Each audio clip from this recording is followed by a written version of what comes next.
It's been so long since I've seen it. So long since I've walked these paths. And now I feel as if I can enjoy this place every day. I see something new around me every day. I've never felt this way before. Last night was so promising. The way she looked into my eyes and told me everything she loved about me.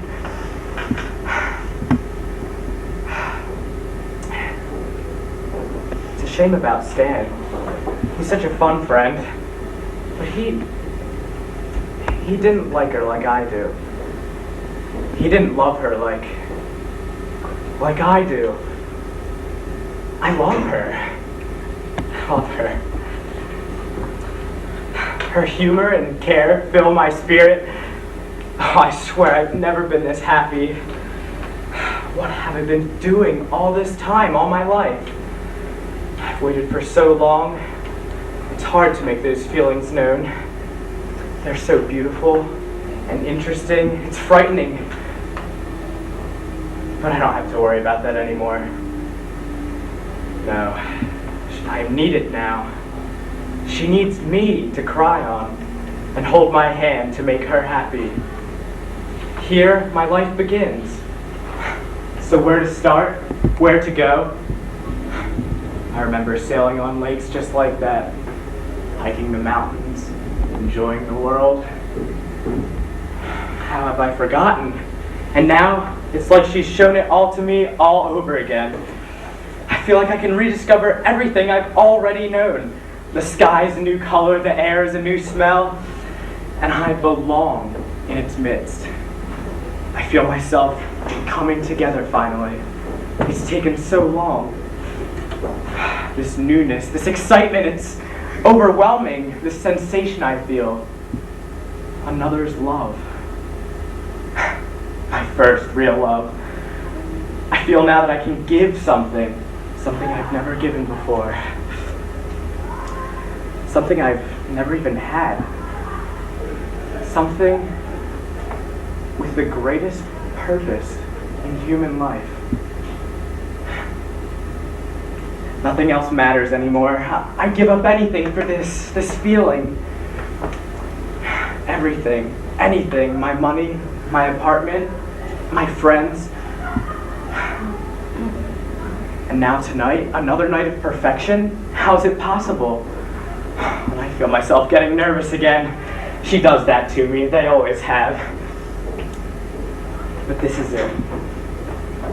Now isn't the time to be afraid. This is when I live out all the thoughts I've played in my head for 10 years. Yes, this is for me. This is what I need. I will be back soon, but not alone. And I'll sail again, and at last feel where the wind is taking me.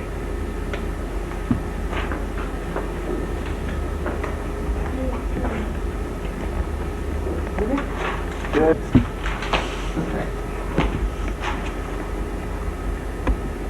Can't believe I got caught with these stuff. Things I think already bad enough. Coach Marvin, he's going to be drawn when he hears about this.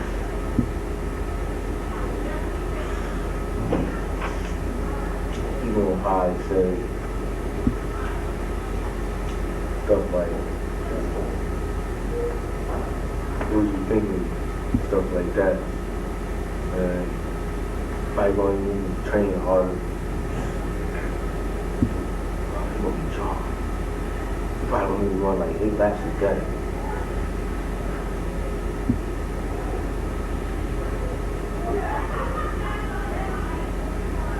I don't even know how to explain the situation to him. He's not even going to believe me anyway. That's how he is. But I really don't care about what he thinks. He's going to think because the boy like, hey, you got to do what you got to do. No matter what who you are.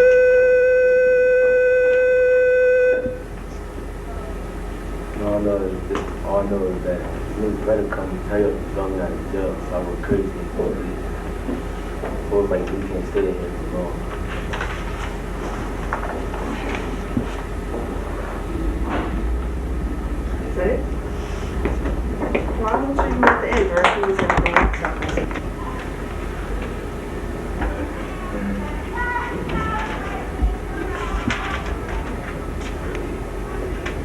I might be like,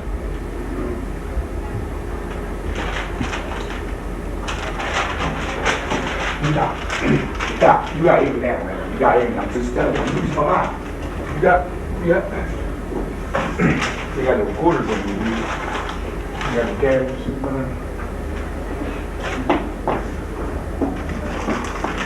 I'm laying on the couch, right? I got a lot to tell you today. I'm like, it's like everywhere, right? It's like I'm losing my mind, man. It's like I got everything written down all over. It's like my parents, man, they crazy, man. My dad just held hostages in the White House. Can you believe that? The president too. I'm like, you got the window open, man. What's wrong with you? Can I have it? The FBI, man, they like think I'm in on it or something. It's like, I don't know, you know, I got other things. Alright, my mom, right, she just tried to rob the US Mint. She just tried to take all the 20s, all the new 20s. It's like all the new 20s just because they got no background, she tried to take it all. It's like, dang, mom, can help you out, son? It's like, alright. You know, my brothers, man, they try to take credit card fraud, man. It's not like the kind of credit card fraud that you think. They like trying to steal everybody's credit card. It's like, is that fraud or what? They're stealing credit cards. It's like, make sure you ain't got the microphone with people. It's like, I don't know about, right? You like, what you writing, man? Stop writing, alright? Stop writing things, alright? You psychiatrists, just listen, don't write.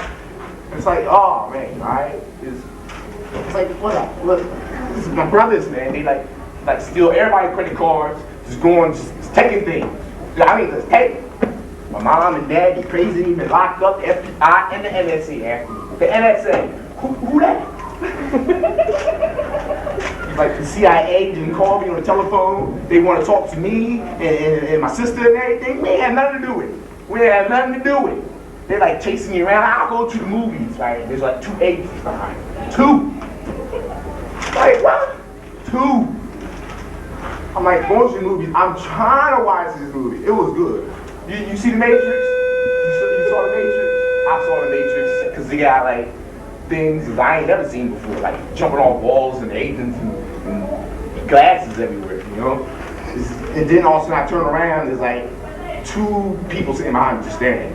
So I get up, right? I try to be all tough because my girl was sitting next to me, right? So I get up and I saw one of them had a badge of them. So I sat down a little bit.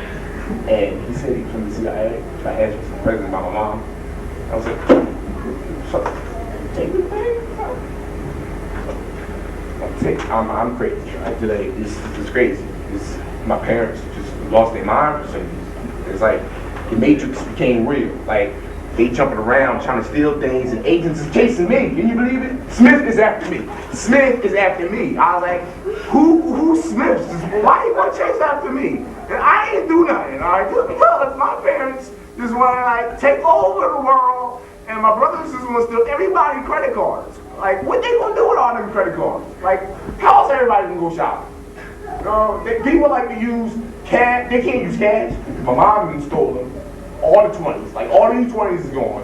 They gotta use all the old ripped up 20s. And then my brothers stole everybody else's credit cards, and I'm like, how is everybody gonna go shopping? You know, I'm sitting here with a pocket full of old 20s. No new 20s, the old.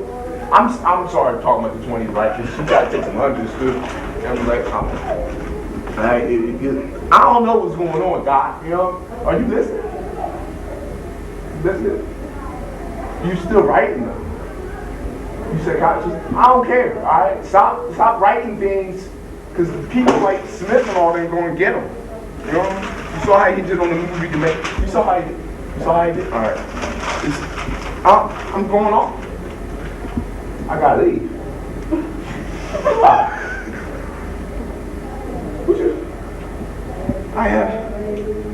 You said I could come in anytime I wanted. An appointment. You said I was one of your special, but you said I ain't need an appointment. Alright, you know what? Alright, that's cool. Alright, just because you don't want to listen to my problems, that's what your job is. But you don't want to do your job, but you need an appointment. Alright? Just because I ain't had an appointment. Because I ain't got Oh, you got family outside waiting for me? Your problem ain't worse, alright? Because how they gonna pay when they ain't got no 20s? They ain't got no credit, alright. You find out when you try to charge me, they ain't got no 20s or no credit card, it ain't my fault. Alright. I'll be back, bro. 11:30, I'll be back. Man, I'll be back. Alright.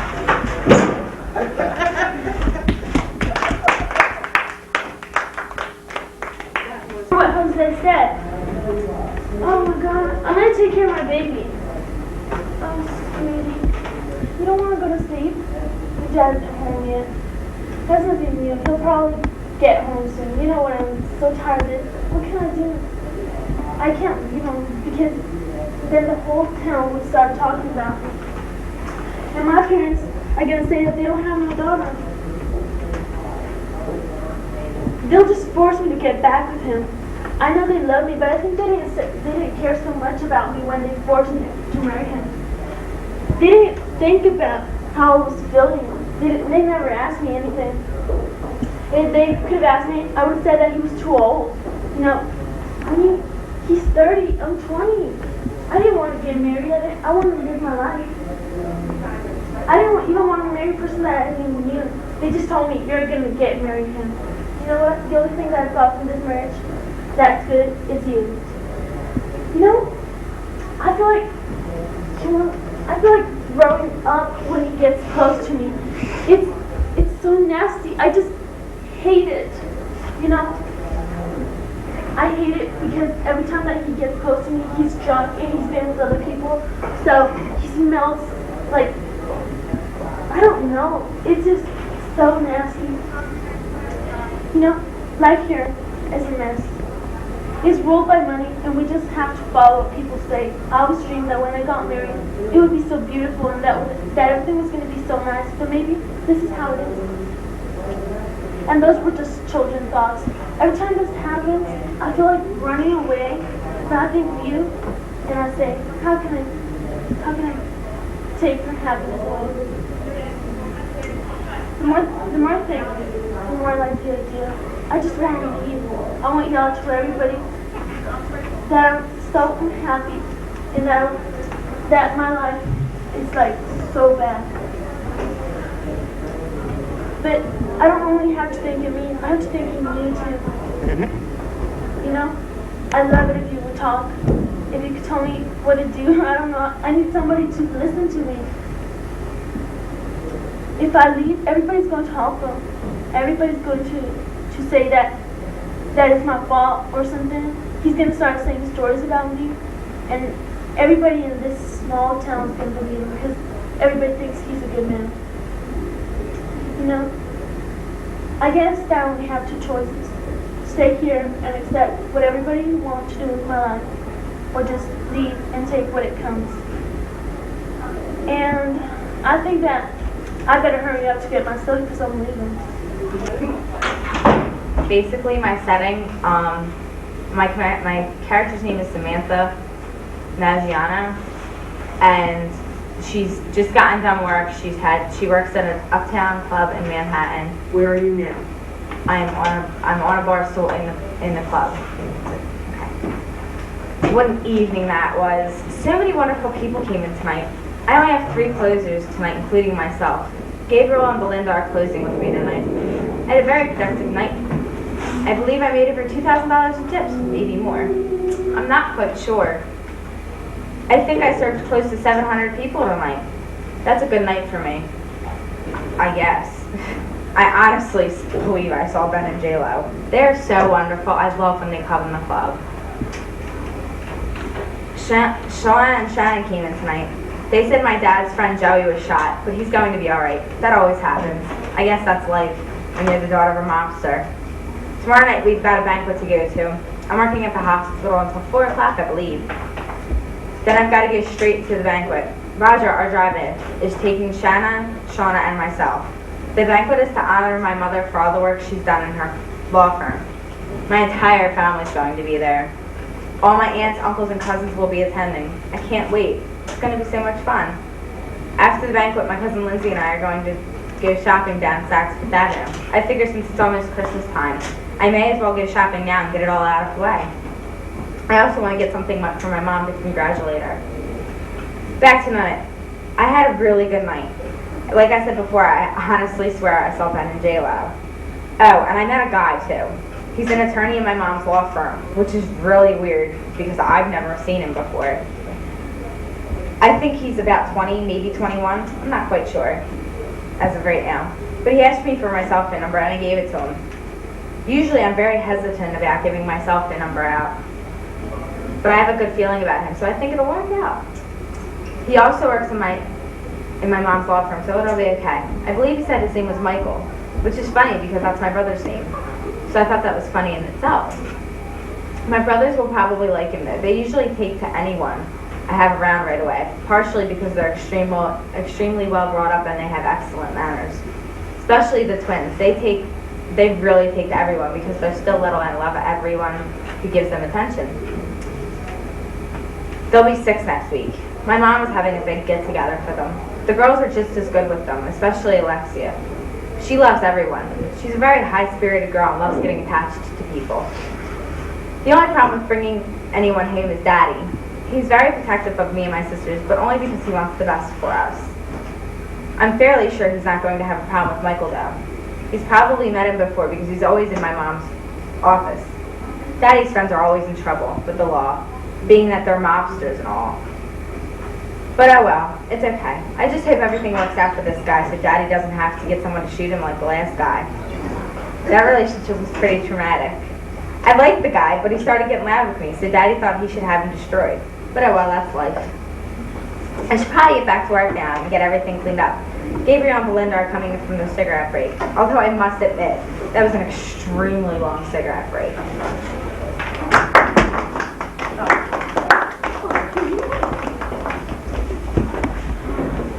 Okay. 3 brothers and 5 sisters. The latter group of siblings are all younger than I, whereas the former are older with the exception of my brother's parents. My family, before settling in the United States, originated in Greece. I'm an affluent, upper-class citizen owing to my position as the vice president of the billion-dollar company Smith Tech. I attribute my fortunate economic status to 2 things, my degree in business and my Princeton education.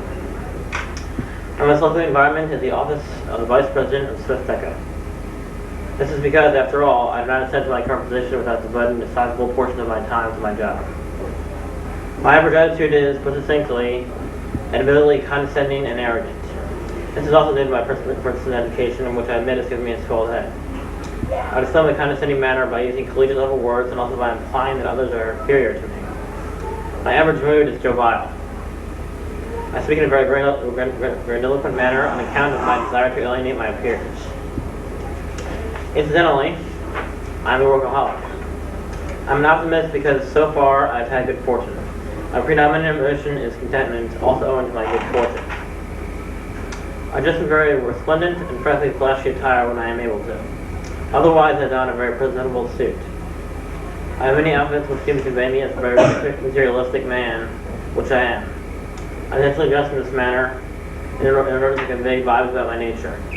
I deem this a character statement. I do this because I am an egomaniac who wants to make a statement about myself. During this elaborate description, I'm in my office writing a memorandum to one of my colleagues. I'm in my office owing to my productive nature. My memorandum regards the fact that I won't be able to make it to a social function because I have some after-hours work to put in. My decision to skip the social function is attributed to my workaholic nature and the fact that I'm a go-getter.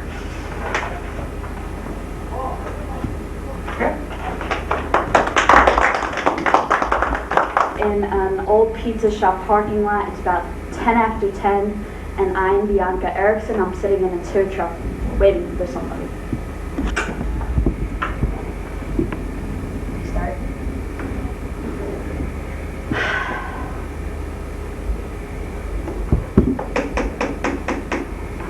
Come on, Joe, you have to hurry up. I'm out of my boundary lines here. If I get a call, I'm going to be in big trouble.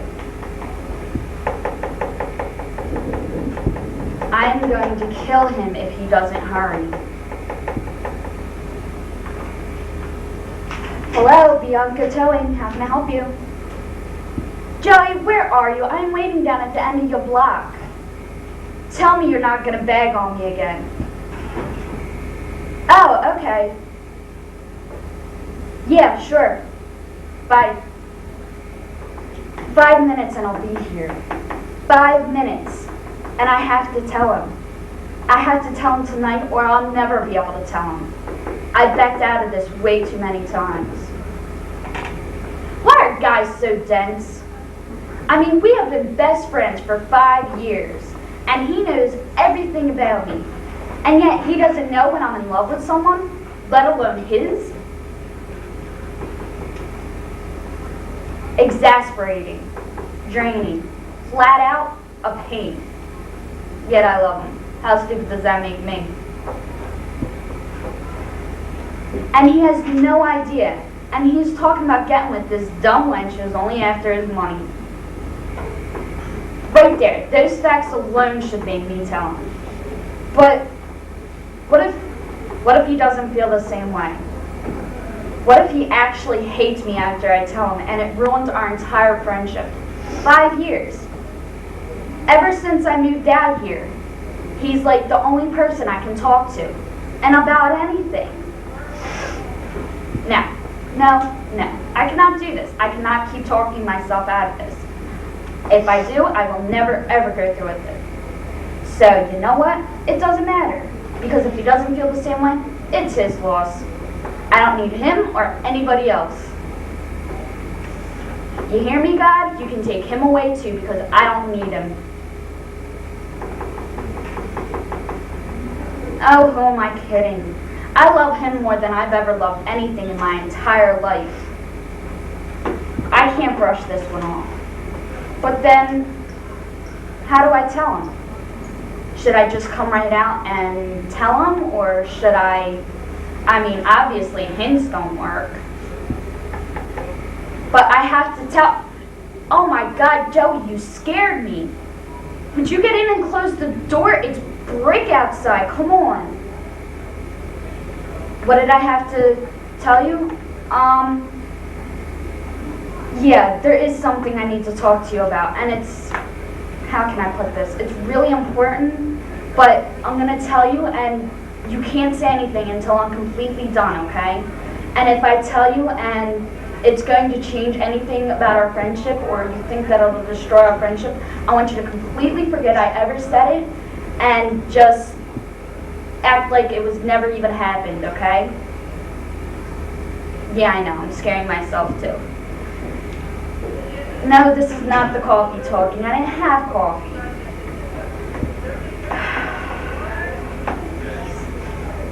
Joey, you and I have been best friends since I moved out of my house in Chicago and I left my parents and I came out here to LA.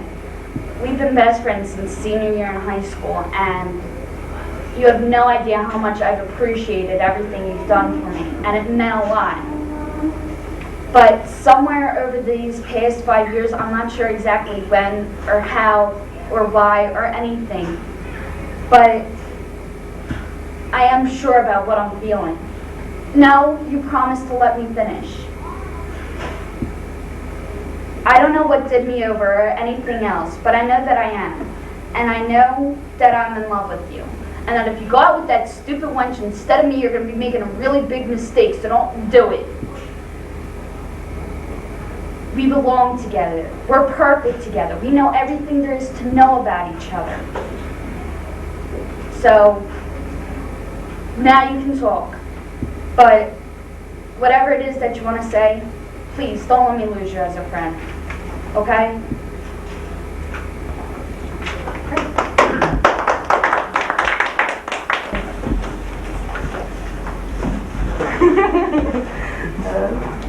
Okay.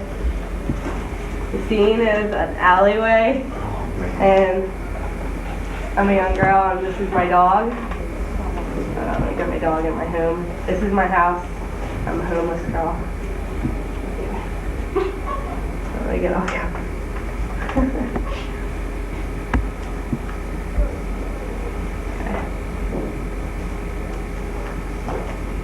I'm ready whenever. Go ahead. Oh, it's so cold. I'm under the blanket, puppy. Oh, my only friend. Here's my other glove. Can't find it. Oh, there it is. Come on, let's go get the glove. Oh, my house! My house just collapsed! Oh, I don't know what to do. And we don't have a house. Not your fault. I'll try to fix it. I don't know. Man, this is my parents' fault. It's all their fault. That's why we're on the streets. Here, I'll hold it up for you.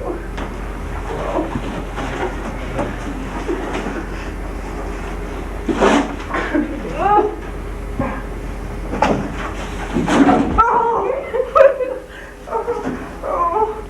Oh no. It's their fault. All because of my parents kicked me out of the house. Now we live in a box. Now we don't even have a box. You're my only friend, Roger. I don't know. I don't know what to do. You know what? It is their fault. I don't care. I don't care what you say. We can fix it. We always get through. I don't... Look, there you go. Two in there. It is their fault. I don't listen to you. You're a dog. I don't even know why I'm talking to you. Because I'm crazy now. No friends. Just you. Ugh. Okay, so maybe it was my fault. Just a little bit. Maybe. If I didn't steal and do drugs and be a party animal, we wouldn't be in this alleyway. Oh. I know. I remember back in the day, Christmas time, parties and presents. We always had money and warm beds. Now we live in a box that doesn't even work. No food, no money. I don't remember the last time I actually had a meal. You're my only friend. I used to be popular. Now I talk to a dog. I don't know. Nothing ever to do. I used to think I was bored. I lived in a house with friends, and now I really am bored. Lying in an alleyway in the snow. Can't really play a game with you because you don't talk a lot. You can't talk back to me. And again, I'm talking to a dog and I'm crazy. In an alleyway and I'm freezing and I'm lying in the snow so you can have my box. I can't go back home now. So far away. They want to take me back. I don't know what to do. I mean, it's not that bad. It's kind of cozy. My soggy box. It's not that bad. I mean, I can get through. Just through the winter a little bit. When spring comes, it'll be okay. Summer, it'll be fine. I mean, it's not that bad. I mean, there's like the rats, this gross trash, and I mean, I just thought it'd be harder than this. We got a blanket. I got a coat. You have a hat. You have a box. So wonderful. This is the best Christmas I ever had. What about you? Yeah, see, I found you. Yep, I took you in. You should be thankful. I'm gonna try to go to bed now.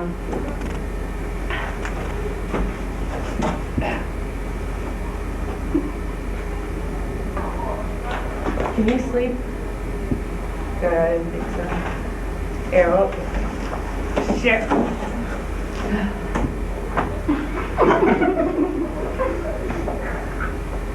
No, this is still not comfortable. Okay, ready? Okay. Good night, Roger.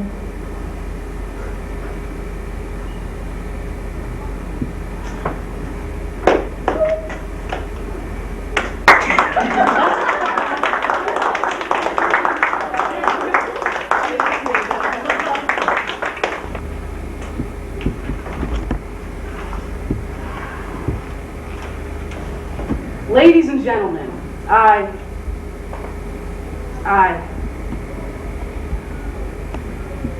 can't do this.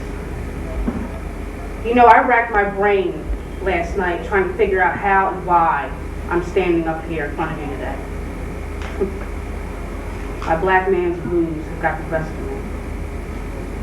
You know, I never really understood our need to put a white man down to make a black man stand.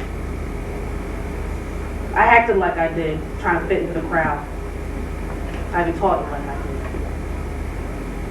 I taught you the meaning of hate. We can all walk shoulder to shoulder now.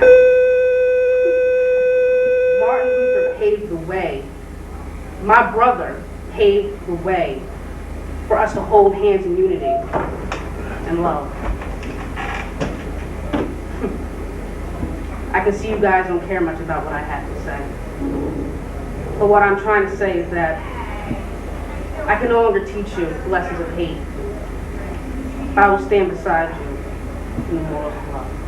Thank you. Okay, this is about a girl who lives in South Bronx with her parents. And like her parents just recently split up. Her name is Sharetta Jackburn. Alright, and it's taking place in the living room right now. Mom, have you seen my pink and blue jeans? Dang. Man, I can't keep nothing to myself. Everybody always touching my stuff. Every time I turn around, something else of mine is missing. Just because I got a job, everybody think it's okay to take anything of mine they want to. And it just ain't gonna work like that. It's like I don't even work for myself. It's like I'm working for everybody else. To just tell me what to do with my money, take my things, and just like don't even care. I mean, Dad's not around anymore, so he can't provide for me. I mean, Mom, she's constantly treating everyone else as if they're just king and queen on top of the hill, when I'm just treated as if I'm garbage.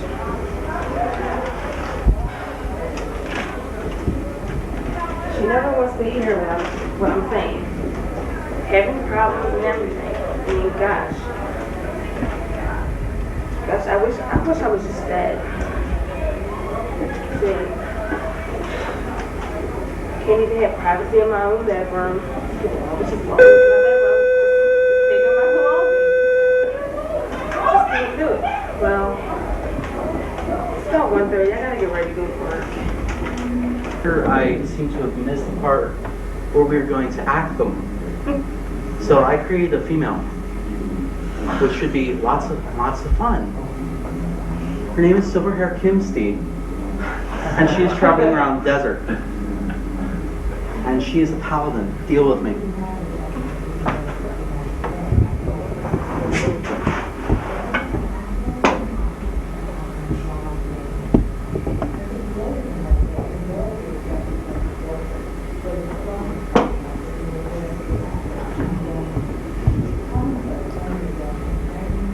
Still early.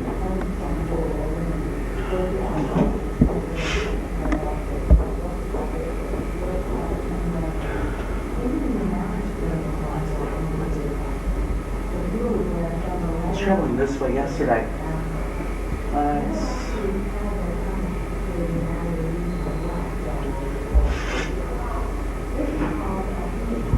You know, you said it would be fun. So it would be interesting to travel the world, see what there is to see. That way. Good. But instead, I find myself bored. Nothing to do, no one to see, no one to talk to except for myself.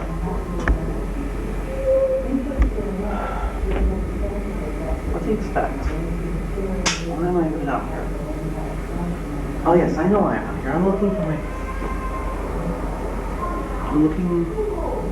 for my parents. Hold up. wide world, and I can't find them. It's been 3 years. Here I am, middle of the desert.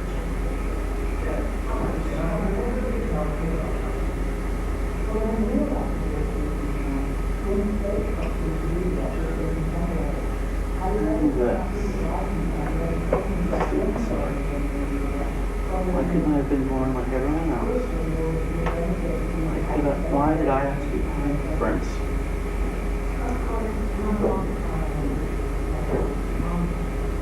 I hate this. I hate the sword. I hate this armor. I hate the orphanage. I hate the world. I hate the desert. Do you hear me? Does anyone hear me? I swear to you up there. Let me find parents, find some happiness.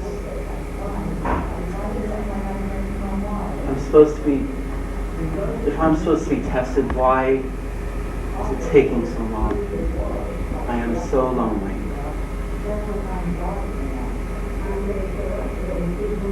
I wish I could die. But no. We all have a purpose in life. My purpose is to search. And I can't stop searching until I find it. So I won't quit. That would just be too easy, wouldn't it? I'll continue. Continue forever, it seems.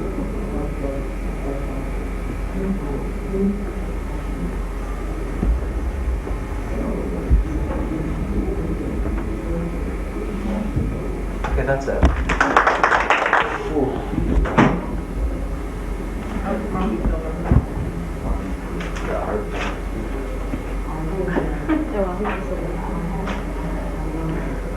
Alright. My girl's name is Lana, and she's suicidal. She's had a very rough past year. Her best friend, Kaylee, died. She had a drug overdose at a party. Her boyfriend's a crazed lunatic who is very obsessive. And he loves to say that she was cheating on him when she was away at her family's house. She pretty much, she's upset about him.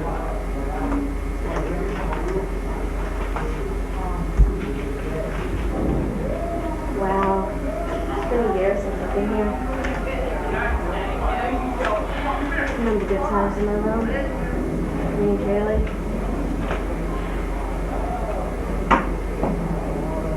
God.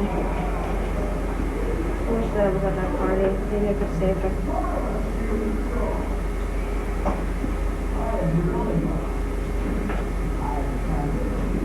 You know, maybe she didn't take those drugs. She was at that party. Maybe I could have stopped her if I was there. She indeed. She has so much going for her. I wish I could take this. Oh, look. It's me and Kaylee's scrapbook. God, I remember this. I miss doing this. Wow, look. She was so miserable that day. We were so important that day. She was just so miserable. I should have her sleep.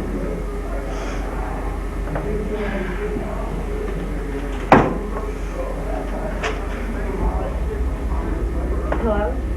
Oh, hi Sebastian. Yeah, I'm okay, I got here alright.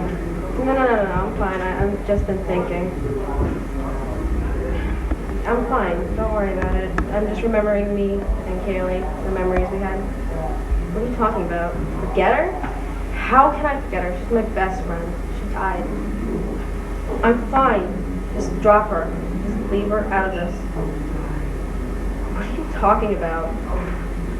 So what? She's been gone a year. So what? You got a problem with it? Listen, I don't want to argue about this. I don't want to be part of this. I don't need to. I don't need to hear this, especially while I'm here. Yes, I'm going to see her mom. Yes, her mom's moving because of it. No, I'm not going to see the brother. After your last mishap with him, why would I go see him? You totally embarrassed him in front of his mom at the funeral. You know, you're ridiculous. You don't know what it's like to lose a best friend. Do you know what it's like to look at your best friend sitting in a coffin? Do you know what it's like to watch your best friend's mom, who I consider my mom, just cry because her daughter died? Do you know what it's like to watch her be buried? No, you wouldn't now, would you? Of course, Dad. It's gotta be that.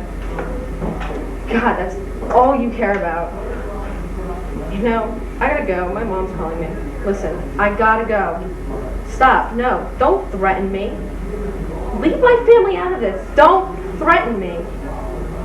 Really, I gotta go. Goodbye. Bye.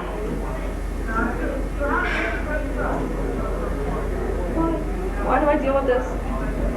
Why? I just wish that I found it. Just get away from all this. Just go away. Maybe. Maybe I should. Maybe I should just take my siblings to everything ends. It'll be alright. Nobody would miss me. Nobody at all. No, what am I talking about? What am I talking about? My mom would miss me. My family.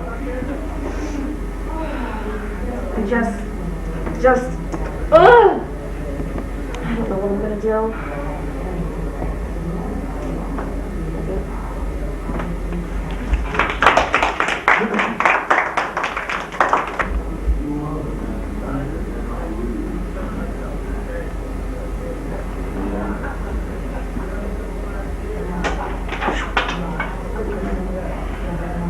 For years I've waited for this day. For years I have been tormented by the thought of you. For years I have lived with a vengeance in my heart. My blood boils from the sight of you. And I pity you all the same. For these 7 years have I hated, despised, even loathed you. You killed my family. You took from them what was not yours to take. You took their lives and thus my heart. My father, my mother. You had no right to kill me. And yet you did. And for that, you deserve to die. And die you shall. It was 7 years ago. You did best me in a fair duel. And I must know, you could have killed me then, but you did not. Instead, you let me live. You let me go. Why? Why did you let me live, knowing that I would one day return for vengeance? Why release me? Why? You should have killed me then, but you did not. And now look what it has gotten you. You lie there, torn and bloody from your wounds, wounds that were delivered by my own hand. You should have known that I could not let you live. You should have known that as long as I had a single breath in my body, I would hunt you down. I have survived by feeding on the vengeance that I have. The vengeance. But now I harbor this hatred no more. For you are dying. Nay, you're dead already. And my life has been spent hunting you down. It was all I lived for. Now it's gone. And since you haven't the life in you that I hated for so long, my wretched life has no purpose. Thus I finish what you began so many years ago. Your sword, my father, my mother, and now me. My mom took out this homeless lady named Agnes, and she lives in the alleyway, and she's looking for food, and it's cold outside, and everything, so. Okay, I'll be starting. Alright, so. Looks like another morning of hunger. Nothing. Not even a crumb. I've been searching all morning in this alley for food, and nothing. Well, At least the shelter is offering a hot meal later on this evening. I'll just go there to eat. I don't remember life ever being this hard. When Charles was alive, there was always a place to rest my head, plenty of food to eat, and warm clothes. Now that was living. Not like now. No food, no warm place, and no one who gives a damn. Sometimes I wish we were still. What am I talking about? This is his fault why I'm homeless. If it weren't for him, I wouldn't be out here. He's the one who talked me into marrying him at such a young age, saying he was financially secure, that I had the life I always dreamed about. Yeah, it was great. And then he dies on me. And he doesn't even leave, and the worst part about it, he left everything in his will to his sister. Not his wife, his sister. Now look at me. I'm homeless, not a cent to my name. Well, you know, I hope you're happy, Charles. You're probably laughing at me in your grave while I'm sitting out here freezing. You know,